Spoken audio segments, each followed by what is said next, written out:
Hello, bold and the beautiful fans. We have an exciting, dramatic, and shocking story to dive into today. One that will shake up the world of Forrester creations and change the lives of several key characters forever. The power struggle over Forrester creations is reaching its climax, and Carter Walton finds himself at the center of it all. After much turmoil, betrayals, and manipulations, Carter finally makes the right decision. He hands Forrester creations back to Ridge Forrester. This move will earn him the forgiveness of the Forrester family, allowing him to redeem himself and prove that, despite his mistakes, he is not beyond saving. However, the same cannot be said for Hope Logan. Unlike Carter, Hope has no path to redemption in the eyes of the Forresters. She was the one who manipulated Carter into betraying Ridge and siding against the very family that had trusted him. Her actions are seen as unforgivable, and the Forrester family will ensure that she pays the price.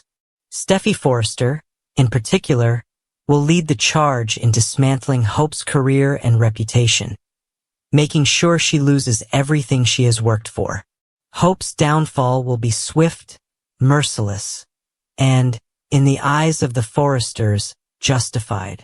With her career in ruins and no allies left in the business world, Hope finds herself lost, desperate, and searching for a place where she still belongs.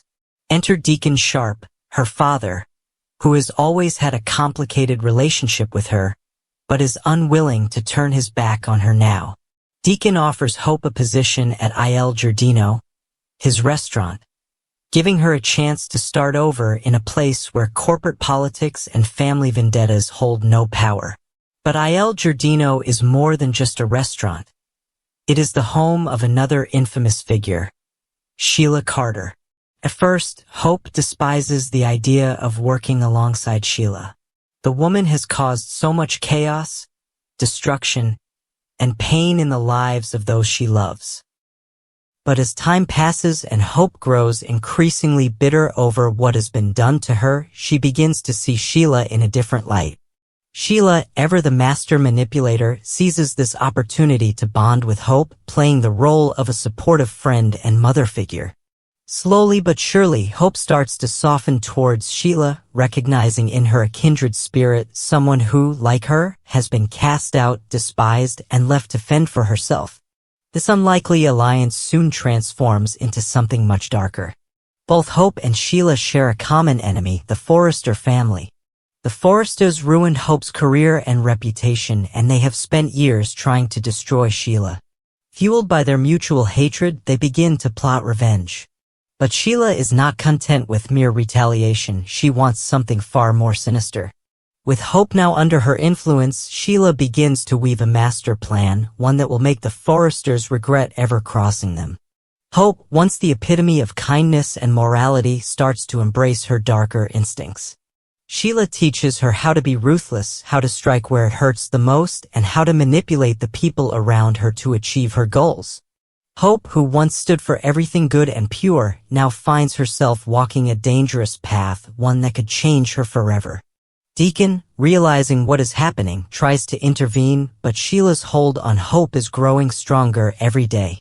As Hope and Sheila's plans unfold, the Forrester family is completely unaware of the storm heading their way. Steffy believes that Hope is out of their lives for good, but she underestimates the power of revenge. Ridge is focused on rebuilding Forrester creations, oblivious to the fact that Hope is no longer the woman he once knew. Even Liam, who still cares for Hope, does not see the darkness taking root within her. By the time they realize what's happening, it may already be too late. At Il Giardino, Hope tries to adapt to her new reality. The vibrant energy of the restaurant is a stark contrast to the high-pressure world of Forrester creations, but for the first time in a long while, Hope feels free from the expectations, the betrayals, and the endless fights. However, there is also a deep, festering anger inside her.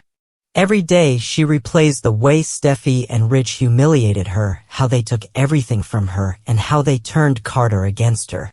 She feels abandoned, betrayed, and worst of all, powerless. Sheila, ever the opportunist, sees this rage and nurtures it like a delicate seed. She begins to talk to Hope, offering comfort but also fueling her resentment. They never truly accepted you, did they? Sheila says one evening as they clean up the restaurant. You gave them everything and they still tossed you aside the moment it suited them. Hope, tired and emotionally drained, doesn't argue. A part of her knows Sheila is manipulating her, but another part of her agrees. Deacon notices this growing bond and grows increasingly worried. He knows exactly what Sheila is capable of, and the last thing he wants is for his daughter to become her next pawn. He tries to talk to Hope, urging her to keep her distance, but Hope is stubborn. I don't have anyone else, she snaps one evening. You don't understand what they did to me, Dad. Deacon does understand. He spent years being rejected and looked down upon by the Forrester family, but he also knows that revenge against them never ends well. He wants Hope to let go, to find a new purpose in life, but Sheila's influence is too strong. One night, Sheila and Hope sit outside Il Giardino after closing, sipping wine and talking about the past. I know what it's like to be cast out, Hope, Sheila says, her voice dripping with sincerity. To have everything taken from you. But you know what I've learned?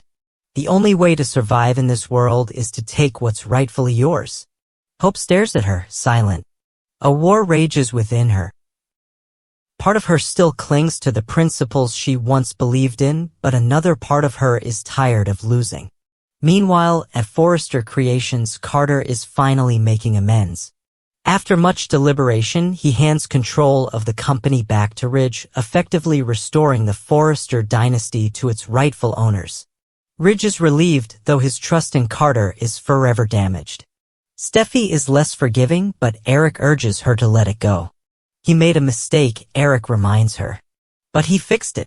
Carter, grateful for their forgiveness, promises to do whatever it takes to earn back their trust. However, his redemption does not extend to Hope. Steffi makes it very clear that Hope is no longer welcome at Forrester Creations, and neither is her fashion line. Without the backing of the company, hope for the future crumbles. The designs, the team, the brand, everything she built is gone. Hope watches from a distance as Steffi and Ridge celebrate their victory, and the bitterness inside her grows. She is no longer the beloved designer, the golden child of the Logan family. She is an outcast, a failure, and she wants nothing more than to make the Forresters pay. Sheila's plan takes shape. Sheila knows that Hope is on the edge, she just needs a little push. She begins to plant ideas in Hope's mind, subtle at first. Steffi took everything from you, she says one evening. She took Liam, she took Forrester Creations, and now she's acting like you never even existed. She needs to be reminded of who you are. Hope doesn't respond, but Sheila can see the wheels turning. The next phase of Sheila's plan involves Deacon. She knows that as long as Deacon is around, Hope will have an anchor, someone to pull her back from the darkness. So Sheila begins to create distance between them. She starts small, making little comments to Hope about how Deacon doesn't really understand her. Then she takes it further, orchestrating situations that make Hope feel like Deacon is choosing others over her. One evening when Deacon is particularly stressed about the restaurant, Sheila seizes the opportunity. You see how he puts everything else before you? She whispers to Hope. You deserve better than that. Slowly but surely, Hope starts to drift away from Deacon and closer to Sheila. Hope's transformation. The turning point comes when Hope finally lets go of her last shred of restraint. One evening, she and Sheila sit in Sheila's apartment, talking about everything the Forresters have taken from them. Hope, drunk on wine and anger, finally says the words Sheila has been waiting for. I want to make them pay. A slow smile spreads across Sheila's lips. Then let's do it. Over the next few weeks, they begin to formulate a plan, one that will dismantle the Forrester family from the inside out. Sheila teaches Hope how to be cunning, how to manipulate, and how to strike at the perfect moment. Hope, who once prided herself on her honesty and integrity, learns the art of deception. But as they put their plan into motion, Deacon starts to see the changes in his daughter. She's colder, more distant, and there's a fire in her eyes that wasn't there before. He confronts her one evening, begging her to stop whatever she's doing with Sheila. You're not like her, Hope, he pleads. You're better than this. Hope just smiles, a small, sad smile. Not anymore, Dad. By the time the Forresters realize what's happening, it's too late. Hope and Sheila are coming for them, and this time they won't stop until they've taken everything. And that's where we leave off for now. The battle lines are drawn, and Hope is no longer the woman we once knew. Will Deacon be able to save her before she goes too far? Will the Forresters be able to stop her and Sheila before it's too late? One thing is for sure, this war is just beginning. If you enjoyed this deep dive into the latest drama, don't forget to like this video, subscribe to the channel, and hit the notification bell so you don't miss the next update. Until next time, stay bold and beautiful.